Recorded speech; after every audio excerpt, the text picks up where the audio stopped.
My name is Sarah Thompson, and I spent years trying to ignore this story. Not even my closest friends know everything that happened, perhaps because it took me a long time to accept it myself.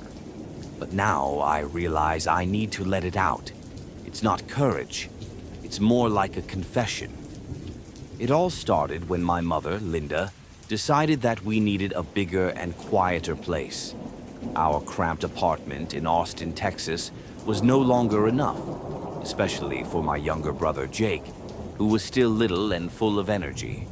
My father, Robert, was always more skeptical and resistant to the idea. He preferred the convenience of the city, but he eventually gave in when he saw the possibility of having a large backyard where he could plant a few things and escape urban stress. And so, on a random weekend, we visited an old farmhouse on the outskirts of Fredericksburg, deep in the Texas countryside. The place was isolated, with a dirt road leading up to the entrance. The house was large, with 2 stories, huge glass windows, and a dark wooden roof that seemed to hold secrets. The exterior was worn from the intense sun, and the rusted iron gate creaked at the slightest touch. As soon as I set foot there, I felt an odd discomfort, but I thought it was just anxiety about the move. My mother, on the other hand, fell in love with it at first sight. The bedrooms were spacious, the kitchen had a wood-burning stove, and the backyard stretched all the way to an old pecan orchard. Jake ran excitedly through the house, thrilled to finally have space to play. My father still hesitated, but when he saw the price, surprisingly low, he ended up agreeing. The move happened at the end of spring when the dry Texas heat was starting to become unbearable. In the first few days, we spent more time cleaning and organizing the house than actually enjoying it. My mother brewed coffee in the spacious kitchen. My father struggled to fix the stuck windows, and Jake explored everything. I, however, couldn't shake the feeling that something was off. There was a weight in the air, something that made me shiver when I walked through the darker hallways. On the 3rd night, the first strange thing happened. I was in my room, trying to get a cell signal, when I heard a noise in the attic. It sounded like dragging footsteps over the wooden beams. I called my father, who grabbed a flashlight and climbed up through the hallway hatch. After a few minutes, he came down saying it was probably a possum or some other small animal that had taken shelter up there. But I didn't smell any animal, nor did I hear the usual scratching sounds rodents make. That explanation didn't convince me. That same night, I woke up with a horrible feeling. My heart was racing, my body frozen. Someone was outside my bedroom. I heard the floor creak, slow footsteps approaching the door. I held my breath, waiting to hear my parents' or Jake's voice. But what came was only silence.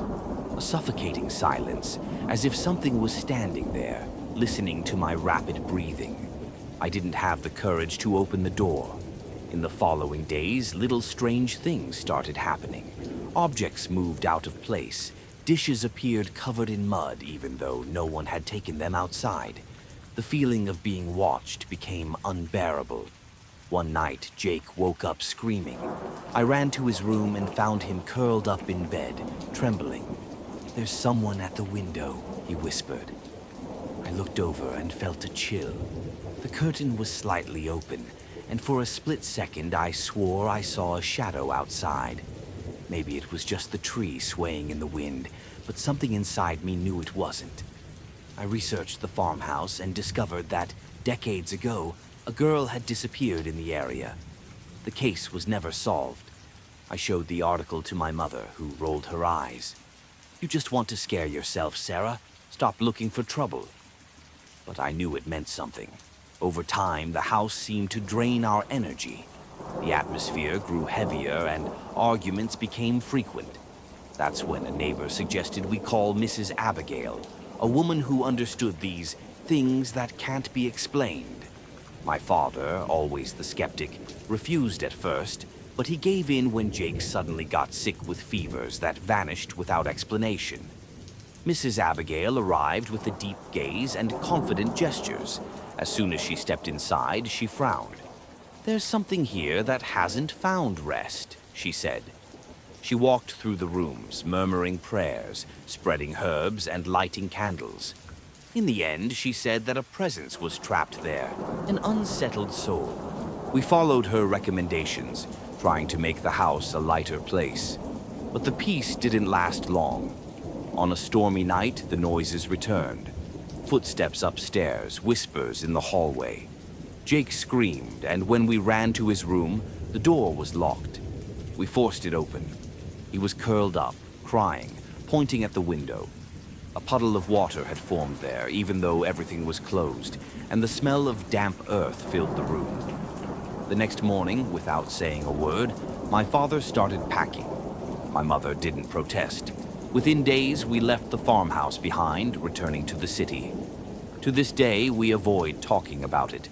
But whenever it rains, the smell of damp earth reminds me of that farmhouse and whatever was watching us there. I was 21 when it all started, but only now, at 27, do I feel ready to share this story. Back then, I was studying journalism in the morning and working as a barista in a small cafe in the afternoon and part of the night. The place was small but cozy, with a loyal clientele and a constant smell of fresh coffee and just baked bread. The soft lighting and the hum of conversations made the space a refuge. My boss, Mr. Alvaro, was an older man who didn't smile much, but had a generous heart.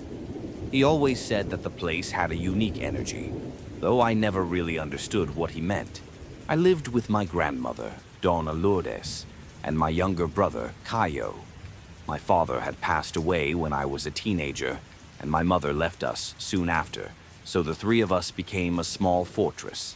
And of course, there was Tobias, my black cat with yellow eyes, who was my faithful companion, especially during lonely nights.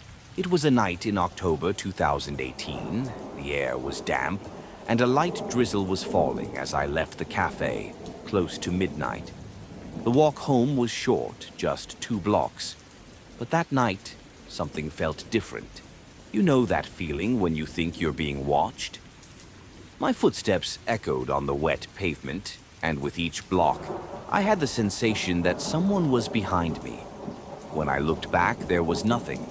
Just the wind shaking the trees and a streetlight flickering intermittently. When I got home, Tobias was waiting at the door, as always. But that night, instead of meowing and rubbing against my legs, he stood still, staring at something behind me. I shivered. I quickly closed the door and tried to shake off the uneasy feeling. I took a shower, lay down, and fell asleep quickly, exhausted. Around 3 a.m., I woke up to Tobias growling softly. Yes, a cat growling. I had never heard that sound from him before. He was at the edge of the bed, focused on the door to my room, which I always left slightly ajar. My heart raced. I looked into the hallway and saw a shadow. Not just any shadow, but something that seemed to move on its own. A dark blur crossing the space. I closed my eyes and took a deep breath, trying to convince myself that it was just my mind playing tricks. But Tobias didn't calm down. He jumped off the bed and ran under it, something he never did. The next day, I tried to ignore what had happened and continue with my routine. But at work, something strange occurred. While I was cleaning the counter, I heard a metallic sound fall to the floor. I looked around, but there was nothing. A few minutes later, the noise repeated. A dry sound, like a coin rolling on the floor. I went to the kitchen, but everything was in place. I swallowed hard and returned to the counter, trying to shake off the discomfort. The following days were marked by small, inexplicable events. Cups that disappeared and reappeared in different places, the radio turning on by itself, light footsteps echoing through the house at night. My brother began noticing it too, especially Tobias's strange behavior. He would get agitated at night, running around and staring at the ceiling as though seeing something we couldn't. It all got worse one specific night. After a tiring day, I got home late and collapsed into bed. Barely closing my eyes, I was awakened by a subtle sound, like someone scratching the wood of my bedroom door. A chill ran down my spine. Tobias was curled up in the corner of the mattress, his fur standing on end. I looked at the door, and through a crack I saw a figure. It was a tall, thin figure with long hair. I couldn't see its face, but the feeling of terror took over me. I froze. My body refused to move. Then, in an instant, the shadow vanished, as though it had never been there. The next day, I went to my grandmother and told her everything. She listened carefully and, without hesitation, decided to take me to a healer named Dona Marta. The elderly woman, frail but with an intense gaze, took my hand and closed her eyes. After a few minutes, she said, "There's a presence around you. A woman. She doesn't want to harm you, but she's lost and sees you as a point of connection. You need to protect yourself." She gave me an amulet, a small black tourmaline stone, and instructed me to always carry it with me. This energy will try to feed off your fear, but you are stronger than you think. She also advised me to keep a candle lit for several nights and to avoid overthinking the events. I followed her instructions, and over time the occurrences lessened. Tobias returned to his normal behavior, and the nights became quieter. After a few months, I moved to a new apartment, and I never saw the shadow again. I still carry the tourmaline with me, a reminder that there are things beyond our understanding. Today, at 27, married and expecting my first child, I look back and wonder, what would have happened if I hadn't sought help? Would that presence have grown stronger? I don't know. But what I do know is that some stories never fully leave us. They live with us in the dark corners of memory.